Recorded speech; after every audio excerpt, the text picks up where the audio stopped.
Hello, beautiful people. Welcome back to our channel. Some hours ago, there was a lot of jubilation in Anambra State, Onicha in particular, where there was a vigilante group that was established, well equipped with vehicles, motorbikes, brand new vehicles, brand new cars, just to enable them to do the needful. And well, it was actually championed by both the locals and, of course, the Obi Of Onitsha was fully on ground. Well, a lot of persons were thinking that just maybe the vigilante group may have an ulterior motive, but a lot of indigenous also felt that with the ongoing wave of insecurity, that particular vigilante group has a lot of role to play. Well, Nnamdi Kanu have reacted to this vigilante group, and of course have also called out Obi Of Onitsha. And this is actually not an outside thing. This is brother to brother issue. But before we go into the news proper to find out what it is that is brewing between Nnamdi Kanu, ESN, and the new security outfit, vigilante outfit formed in Onicha, Anambra State, and of course the Obi Of Onitsha. But we'd like you to subscribe to our channel by clicking on the red subscribe button. Beside it, you will see a bell notification icon. Please go ahead, click on it to get notified as soon as we update our channel on YouTube. Well, Nnamdi Kanu, who happened to be the leader of the ESN, that's Eastern Security Network, a security outfit formed by the IPOB, has threatened to deal with a paramount ruler in Anambra State, Exp0se, that's the current Obi Of Onitsha. It should be recalled that recently, Igbo was reported to have reinforced the security architecture in his territory by introducing a legitimate vigilante group known as Onicha. In order to fight the ongoing insecurity in the country, the Obi Of Onitsha is doing his best to protect his people and subjects.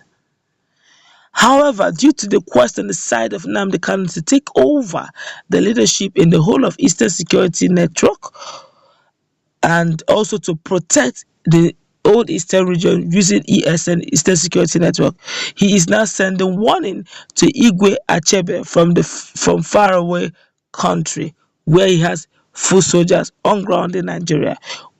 According to the news, he has been threatening the Obi Of Onitsha, where he had warned him to allow ESN to operate freely in Onicha and its environs or be ready to face trouble in no distance time. Well, Nnamdi Kanu, who accused the Igbo of conniving with some Fulani men to form the security organization, says if the Igbo give Eastern Security Network operatives any form of trouble in that area, it will all end in tears on his part. Well, let's just look at what he wrote in particular. He said, look, Exp0se, the Obi Of Onitsha, must not allow his office to be used by the Fulani to ferment trouble for Eastern Security Network, otherwise known as ESN. He must not allow his office to be used by Fulani around Onicha and environs, otherwise it will end in tears for him and his local Miiti Allah funded vigilante named Onicha. Whoa, this is really serious.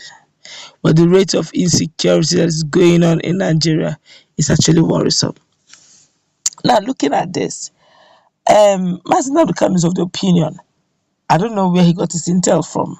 Okay, every man is entitled to his opinion. Nnamdi Kanu is of the opinion that this particular Onicha security network that was formed was actually funded by Miiti Allah. Okay, and they're actually funded by Miiti Allah, which means they were being created to actually oppose the activities of ESN, Eastern Security Network.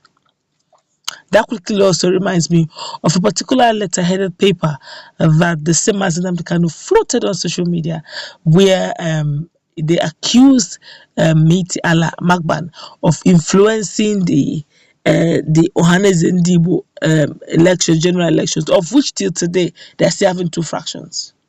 The write-up, the memo which was sent then, was made public. I saw the memo on social media. It was glaring.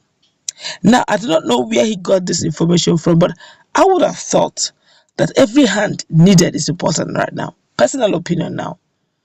If Onicha has been created, and it's created to protect the people of Igbo, Onicha and environs, the Igwe subjects, and the locals living in that environment. I think all security networks should work in synergy. A typical example, just a typical example. If you watch Nigerian security architecture, we have the military, we have the navy, we have the police. They don't work against one another, they work with one another. They work in synergy. Okay, one mans the sea, the waters, the waterways. The other was the man the internal intricacies, within the confines, within the country, while the other was mans the borders, try to, prevent external invasion. Yes, so in a way, all of them cannot do the same thing at the same time. So, technically speaking, they work in synergy. I would have expected the same thing of this particular security outfit. If you check, based on what Nnamdi Kanu said about ESN and what they have been doing thus far, they have been trying to, secure the lands, trying to take away any form of marauding herdsmen that have been trying to take away the lands of the people. So, if you ask me, it doesn't makes quite a lot of sense. So, but I would have expected that they should work in synergy since they're actually working for the good of the people, right? So I don't see anything wrong with the Onicha, Obi of Onitsha, creating a security outfit that will work in synergy with the existing ones, except of course if there is an ulterior motive for the creation.